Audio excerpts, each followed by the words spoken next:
दोस्तों मैं विमल मैं स्वागत करता हूं आपको अपने आज के इस वीडियो में। आज हम अगले चैप्टर फिजिक्स के क्लास 10 के फिजिक्स के अगले चैप्टर इलेक्ट्रिसिटी को देखेंगे।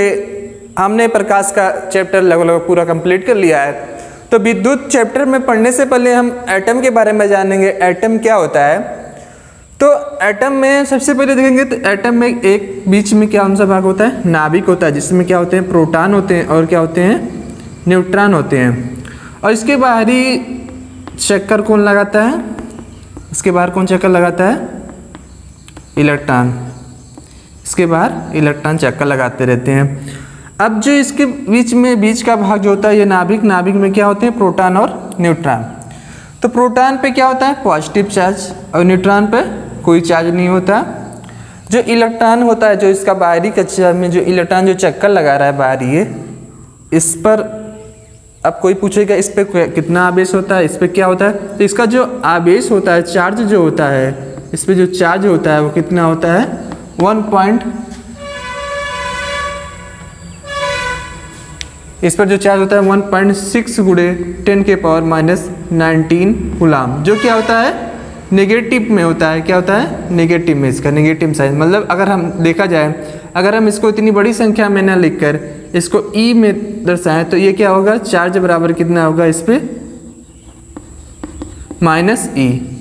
और वही हमारा दूसरा होता है प्रोटॉन। प्रोटॉन पे कितना चार्ज होता है? तो प्रोटॉन पे हमारा कितना चार्ज होता है? 1.6 गुणे 10⁻⁻19 कूलाम। ये क्या होता है? पॉजिटिव होता है। तो इसे किस तरह लिख सकते हैं? पॉजिटिव ई लिख सकते हैं। बड़े में न लिख के अगर हम छोटे में लिखें पॉजिटिव ई लिख सकते हैं। अब पूछा जाए कि जो हमारा इलेक्ट्रॉन पे चार्ज और ये प्रोटॉन पे चार्ज, किसका चार्ज ज़्यादा या बराबर होता है? तो इसका चाहे प्रोटॉन का चार्ज हो चाहे इलेक्ट्रॉन का चार्ज हो, दोनों का क्या होता है? चार्ज क्या होते हैं? दोनों में बराबर होते हैं। चाहे प्रोटॉन का चार्ज हो चाहे इलेक्ट्रॉन का चार्ज हो, दोनों में क्या होते हैं? चार्ज बराबर होते हैं। अब ये -e और +e, चाहे इसको हम लिख सकते हैं xy लिख सकते हैं या xz लिख सकते हैं। बस इसके क्या होती हैं?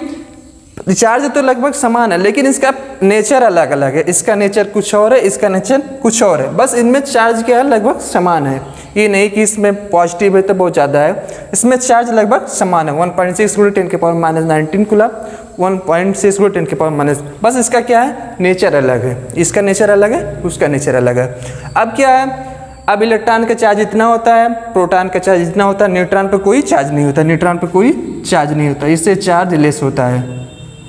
न्यूट्रॉन पे कोई चार्ज नहीं होता है। अब देखिए ये हमारा प्रोटॉन है, प्रोटॉन पे कौन सा चार्ज है? प्रोटॉन पे पॉजिटिव है, इससे पॉजिटिव चार्ज है। अगर क्या होता है? चार्ज अगर पॉजिटिव है, क्या है? पॉजिटिव चार्ज इधर है और पॉजिटिव चार्ज इधर है, तो दोनों क्या होंगे? एक दूसरे को क्या करेंगे? दोनों को क्या करेंगे? एक दूसरे को रिपल्सिव करेंगे। क्या करेंगे? रिपल्सिव, प्रतिकर्षित। ये क्या होंगे? दूर भागेंगे। अगर क्या होगा? चार्ज क्या होगा? सेम होगा, तो दोनों चाहे पॉजिटिव चार्ज है तो दोनों क्या होंगे?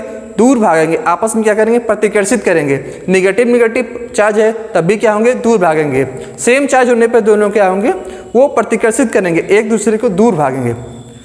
अगर वही हमारा क्या है? चाहे वो पॉजिटिव चार्ज हो, अगर नेगेटिव चार्ज है एक तरफ और एक तरफ नेगेटिव चार्ज है, तब भी क्या होगा? उनमें रिपल्सिव होगा। क्या होगा? रिपल्सिव होगा। ये क्या होंगे? दूर भागेंगे। अगर हमारा क्या होगा? पॉजिटिव एक तरफ चार्ज है और एक तरफ क्या है? नेगेटिव है, तो क्या होगा? ये एक दूसरे के नज़दीक आएंगे, मतलब अट्रैक्ट करेंगे। क्या करेंगे? अट्रैक्टिव होंगे। अगर अलग अलग चार्ज है तो क्या करेंगे? दोनों एक दूसरे को अलग अट्रैक्टिव करेंगे, खिंचाव करेंगे।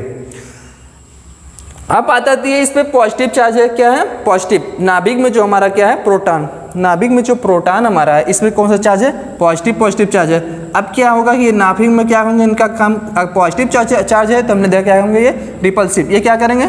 बाहर की ओर धकेलेंगे, प्रतिकर्षित करेंगे। अब क्या अगर इस पे पॉजिटिव चार्ज है तो ये बाहर की ओर प्रतिकर्षित एक ऐसे नाभिक में बना रह सकता है। क्वेश्चन आ सकता है कि क्वेश्चन एक डाउट हो सकता है कि अगर इसमें पॉजिटिव चार्ज है तो ये जब प्रतिकर्षित कर रहे हैं तो ये कैसे नाभिक में, ये दूर क्यों नहीं भाग रहे? नाभिक से बाहर क्यों नहीं निकल रहे हैं? तब क्या होता है? इसमें क्या है? पॉजिटिव चार्ज, इस पर कोई चार्ज नहीं होता। जब ये आपस में रिपल्सिव करते हैं तो इसी नाभिक के अंदर एक और बल कार्य करता है, वो क्या कहलाता है? नाभिकीय बल। जो सबसे बड़ा बल लगभग होता है नाभिकीय बल, वो क्या करता है? इनको आपस में लाने का, मतलब इनको बाहर जाने का नहीं, इनको खींचने का काम करता है। क्या करता है? खींचने का काम करता है। जो नाभिकीय बल लगता है वो प्रोटॉन और न्यूट्रॉन के बल जो बल लग रहा होता है उनके करता है खींचने का काम करता है। खींचने का मतलब अट्रैक्टिव करता है। जो नाभिकीय बल इनके अंदर लगता है, इसके अंदर कौन सा बल लगता है? एक नाभिक बल, नाभिकीय बल। तो क्या करता है? इनको खींचता है। तो खींचता है मतलब वो क्या करता है? उन्हें प्रतिकर्षित करता है नाभिकीय बल, इन्हें इसलिए बाहर नहीं जा पाता। ये कितना भी रिपल्सिव अपने आप में करे, लेकिन इसके अंदर एक बहुत बड़ा बल, कौन सा बल कार्य करता है? नाभिकीय बल, जो इनको एकदम अट्रैक्टिव करता है, इनको खींचता है। अब ये क्या होता है? इनको खींचता है नाभिकीय बल। अब बात आता है ये नाभिकीय बल क्या करता है? प्रतिकर्षित। क्या उनसा काम करता है? ये प्रतिकर्षित करता है। और ये क्या होता है? बहुत ज़्यादा परबल होता है। क्या होता है? बहुत ज़्यादा परबल होता है। दूसरा आता है ये क्या होता है? बहुत परबल होता है। और तीसरा आता है कि ये छोटी सी दूरी, मतलब अल्प दूरी में लगता है। कितनी छोटी सी दूरी में लगता है ये हमारा जो नाभिकीय बल होता है, बहुत छोटी सी दूरी में नाभिकीय बल जो क्या होता है? छोटी सी दूरी में लगता है। अब बात आता है कि ये नाभिकीय बल के कारण हमारा प्रोटॉन इसी में टिका रहता है, ये इलेक्ट्रॉन बाहर की ओर चक्कर लगाता रहता है। तो हमें अगर पूछा जाए एटम को हम किस में नापते हैं? एटम को एंगस्ट्रॉम में नापते हैं। एंगस्ट्रॉम मतलब 10 के पावर, एटम का जो साइज होता है 10 के पावर -10 मीटर होता है। तो ये एक एंगस्ट्रॉम होता है। और हमारा जो नाभिक का साइज होता है, वो क्या होता है? फर्मी में। कितना? फर्मी। इसका क्या होता है? 10 के पावर -15 मीटर। इसे किस में नापते हैं? फर्मी में। जो हम नाभिक को नापते हैं वो किस में नापते हैं? फर्मी में नापते हैं। तो नाभिक का आकार कितना? 10 के पावर -15 मीटर।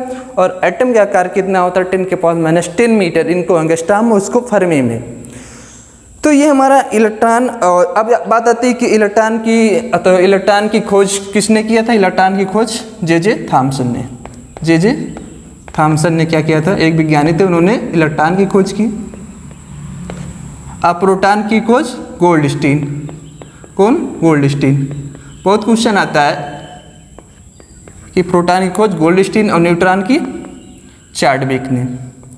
किसने? चैडविक ने। और नाभिक की खोज बात आती थी, नाभिक की खोज किसने की? तो नाभिक की खोज किसने की थी? रदरफोर्ड। कौन थे? रदरफोर्ड ने, उसने नाभिक की खोज की थी।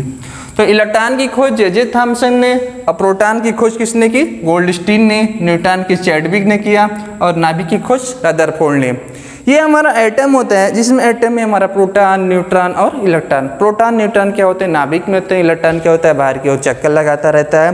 अब बात आती है हमारा प्रोटॉन और ये हमारा जो इलेक्ट्रॉन है बाहर की ओर चक्कर लगा रहा है। अब क्या ये बाहर की ओर जब चक्कर लगा रहा है, इलेक्ट्रॉन क्या होता है? बाहर की ओर चक्कर लगाता रहता है। अब इसमें क्या होता है? अगर हमें ये इलेक्ट्रॉन को बाहर की ओर निकालना है, इस एटम से हमें इलेक्ट्रॉन को बाहर निकालना है, तो इसमें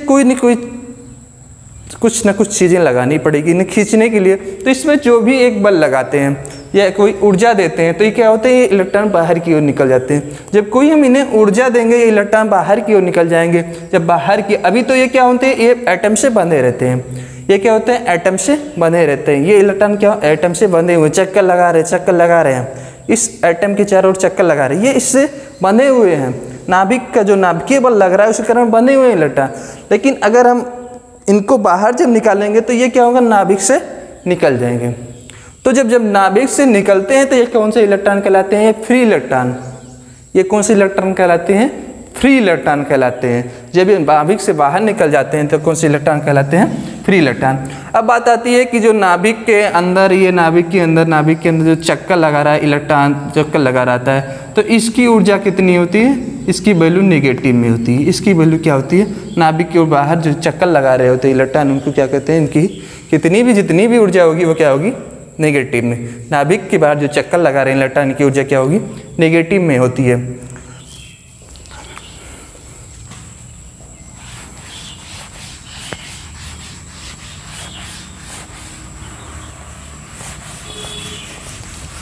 अब हम आगे देखेंगे ये इसी फ्री इलेक्ट्रॉन के आधार पे हम देखेंगे कि हमारा जो कंडक्टर होता है वो क्या होता है, हमारा इंसुलेटर क्या होता है, हमारा सेमीकंडक्टर क्या होता है। हमें इलेक्ट्रिसिटी पढ़ने के से पहले हमें ये चीज़ें जाननी होगी कि हमारा कंडक्टर क्या है, हमारी इलेक्ट्रिसिटी क्या होती है।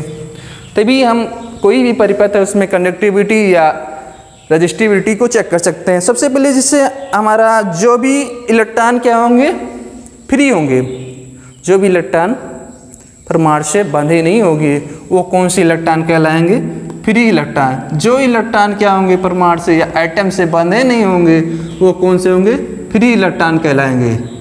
कौन से इलेक्ट्रॉन कहलाएंगे, फ्री इलेक्ट्रॉन कहलाएंगे। अब फ्री इलेक्ट्रॉन के आधार पे, फ्री इलेक्ट्रॉन पे हम कंडक्टर, इंसुलेटर और सेमीकंडक्टर के बारे में बात करेंगे। अब क्या होता है जिसकी, अब कंडक्टर की सबसे पहले हम देखेंगे कंडक्टर क्या होता है। कंडक्टर मतलब चालक।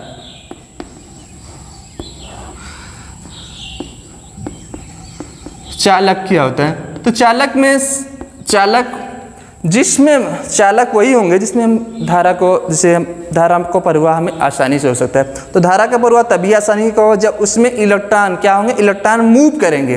कोई भी परिपथ हो उसमें धारा का प्रवाह तभी होगा जब क्या होंगे, इलेक्ट्रॉन क्या होंगे, मूव करेंगे। इलेक्ट्रॉन मूव करते हैं तभी धारा का प्रवाह होता है। तो चालक जिसमें इलेक्ट्रॉन, जो फ्री इलेक्ट्रॉन है, जब फ्री इलेक्ट्रॉन होंगे तभी तो मूव करेंगे, जब बंधे हुए इलेक्ट्रॉन होंगे तो थोड़ी नहीं मूव करेंगे। जब जो फ्री इलेक्ट्रॉन है वो क्या होते हैं, जब मूव करते हैं, जब जिसमें अब फ्री इलेक्ट्रॉन मूव करेंगे तो क्या होंगी, उसमें फ्री इलेक्ट्रॉन की संख्या ज़्यादा से ज़्यादा। अगर हमें कंडक्टर बनाना तो फ्री इलेक्ट्रॉन की संख्या ज़्यादा से ज़्यादा होती है, जिसमें फ्री इलेक्ट्रॉन की संख्या क्या होगी, ज़्यादा से ज़्यादा होंगी। फ्री इलेक्ट्रॉन क्या होंगे, ज़्यादा होंगे। फ्री इलेक्ट्रॉन क्या होंगे, ज़्यादा होंगे, कि जितना भी ज़्यादा फ्री इलेक्ट्रॉन होगा वो क्या होगा, कंडक्टर होगा। इसमें क्या होते हैं, फ्री इलेक्ट्रॉन क्या होते हैं, ज़्यादा होते हैं। अब हमारा दूसरा आता है इंसुलेटर। क्या आता है, इंसुलेटर, जिसे क्या बोलते हैं, अचालक या कुचालक बोलते हैं। इसमें क्या होता है, इसमें हमारा धारा का प्रवाह होता नहीं। इसमें क्या होता है, फ्री इलेक्ट्रॉन की संख्या क्या होती है, लगभग 0 के बराबर होती है। फ्री इलेक्ट्रॉन की संख्या क्या होती है, 0 के बराबर, लगभग 0 होती है। फ्री इलेक्ट्रॉन की संख्या ना के बराबर होती है। इसलिए कितनी भी हम इसमें कुछ भी क्रियाएं कर ले, लेकिन इसमें धारा का प्रवाह, इसमें इलेक्ट्रिसिटी प्रवाहित नहीं हो सकती। इसलिए क्या कहलाते हैं, कुचालक कहलाते हैं। कुचालक जैसे हमारा पॉलीथीन हुआ या एस्बेस्टॉस हुआ, रबड़ हुआ, ये सब क्या है, कुचालक के उदाहरण में।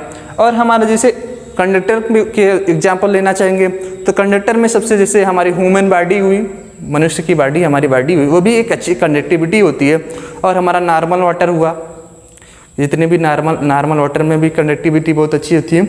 और जिससे हमारे जितने भी क्या होते हैं, मेटल, धातु होते हैं, वो भी क्या होते हैं, कंडक्टर ही होते हैं। मेटल, हमारा एक नॉर्मल वाटर, हमारी ह्यूमन बॉडी और भी बहुत उदाहरण वो क्या होती है, कंडक्टर होते हैं। और हमारा जो अचालक है इसमें क्या, हमारी पॉलीथीन हुई, रबड़ हुआ, पोर्सिलीन, एस्बेस्टॉस, ये सब क्या है, इंसुलेटर है। इंसुलेटर क्या करते हैं, जो कोई भी जहाँ इलेक्ट्रिसिटी प्रवाहित होती है तो हमारी क्या होती है, ह्यूमन बॉडी। ह्यूमन बॉडी क्या होती है, ये कंडक्टर होते हैं। अगर हमारी धारा प्रवाहित होती है तो उसकी कंडक्टिविटी भी हमारे संपर्क करेंगे तो आ जाएगी। तो उसके लिए क्या करते हैं, उस पर जब धारा का प्रवाह, जो भी सर्किट या डिवाइस होगी तो उसके ऊपर हम इंसुलेटर का टेप, इंसुलेटर ऊपर की बारीक परत लगाएंगे, जिससे हमारी बॉडी उसके कंडक्टिविटी की संपर्क में ना आने पाए। तो इंसुलेटर का उपयोग वहाँ करते हैं। जैसे तार जा रहे हैं तो उसमें धारा का प्रवाह, उसके ऊपर क्या करेंगे, हम इंसुलेटर लगा देंगे, जिससे हम उसके संपर्क में हमें खतरा ना बने। तो इंसुलेटर का काम ये होता है। इसमें फ्री इलेक्ट्रॉन 0 होते हैं, इसमें धारा का प्रवाह नहीं होता है। और तीसरा आता है हमारा सेमी कंडक्टर। क्या होते हैं, सेमी कंडक्टर। इन्हें क्या बोलते हैं, अर्धचालक। अर्धचालक। तो अर्धचालक क्या होते हैं, इसमें जो फ्री इलेक्ट्रॉन होते हैं, फ्री इलेक्ट्रॉन ज़्यादा नहीं होते हैं, बहुत कम होते हैं, लेकिन ना के बराबर नहीं होते हैं। इसमें जो फ्री इलेक्ट्रॉन होते हैं बहुत कम, लगभग ज़्यादा नहीं होते।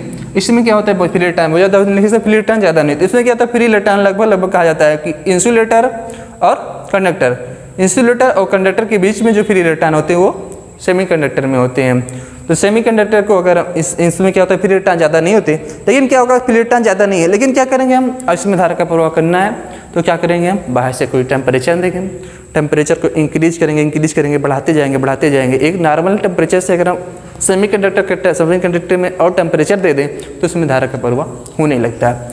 तो सेमीकंडक्टर को भी हम कंडक्टिविटी की बात, कंडक्टर के लिए यूज कर सकते हैं, बस उसमें क्या होगा, टेम्परेचर बढ़ाना पड़ता है। ये हमारा इंसुलेटर। सेमीकंडक्टर के हमारा जो कोई भी एग्जाम्पल, जैसे सिलिकॉन हुआ, जर्मेनियम हुआ, ये सब क्या है, सेमीकंडक्टर हैं। अब आगे ये हमारा इंसुलेटर, कंडक्टर और सेमीकंडक्टर देखा। आगे हम अगली क्लास लेंगे। अगली क्लास में हम लगभग इलेक्ट्रिसिटी का हम पूरा ओम के नियम या प्रतिरोध, कैपेसिटर, सारी चीज़ें देखेंगे।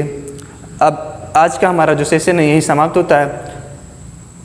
आप इसे पूरा अगर एक बार ना समझ में, इसको बार बार देखिए। ये एकदम बेसिक से इलेक्ट्रिसिटी के बारे में, इलेक्ट्रिसिटी का एकदम बेस से स्टार्ट होता है। इसके बाद हम इलेक्ट्रिसिटी में पूरा एक प्रतिरोध, धीरे धीरे हम बताएंगे आपको प्रतिरोध, किसी भी प्रतिरोध, आपको कितने प्रतिरोध की किसी सर्किट में ज़रूरत पड़ रही है, उसमें कितने सर्किट का हम प्रतिरोध की आवश्यकता है या कम की आवश्यकता है। हमारे पास एक बीच का है, हमें कम भी ले सकते हैं, हम ऊपर का भी ले सकते हैं। सारी चीज़ें अगली वीडियो में, यही हम पूरा का पूरा हमारा जो कंसंट्रेशन होगा किस पे होगा, प्रतिरोध पे होगा। श्रेणी क्रम प्रतिरोध, समांतर क्रम प्रतिरोध, श्रेणी कैपेसिटर, समांतर कैपेसिटर, ओम का नियम क्या होता है, विभवांतर क्या होता है, विभव क्या होती है, धारा क्या होती है, एमीटर क्या होता है, वोल्ट मीटर क्या होगा, सारी अगली वीडियो में होगा। आपको हमारी वीडियो नॉलेजेबल लग रही है तो आप इन्हें शेयर और लाइक और सब्सक्राइब जरूर करें। सब्सक्राइब करें और दूसरों को भी इसको सब्सक्राइब करें। Thank you for watching my video.